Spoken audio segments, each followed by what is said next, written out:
আজকে সবচেয়ে বড় খবর বাজেট পেশ এবং সেই বাজেটই পেশ করতে চলেছেন অর্থমন্ত্রী নির্মলা সীতারামন। নবারের জন্য তিনি নবমতম বাজেট পেশ করবেন এবং বাজেট পেশের আগে বাজার হাটে বাড়ছে প্রত্যাশার পারদ।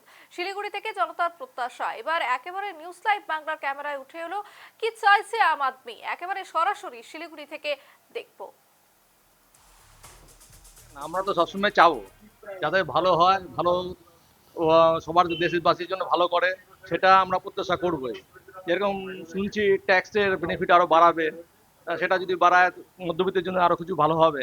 আর মধ্যবিত্তদের চিন্তা করে অনেক কিছু যেটা আছে হসপিটালাইজিস, মেডিক্লেম যেখানে ট্যাক্স প্রাইস থাকে সেই ট্যাক্স প্রাইসগুলো ছুটছাট যদি করে দিতে পারে, ছাড় দিতে পারে, এটা অতি উত্তম হয়।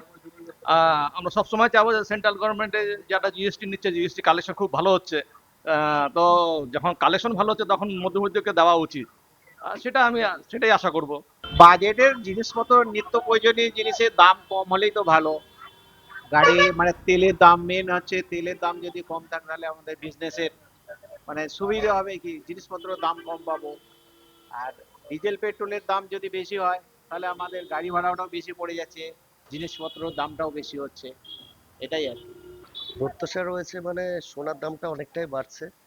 তো সাধারণ মানুষের জন্য সোনার জিনিসের দামটা বাড়া অনেকটাই মানে হেভি হয়ে দাঁড়ায়। চাচ্ছি যে ওই সোনার দামটা যদি একটু কম হয়, তার সাথে সাথে পেট্রোল থেকে শুরু করে প্রত্যেকটা জিনিসের দাম যাতে সহজ মানে সবাই যাতে এফোর্ড করতে পারে জিনিসটাকে।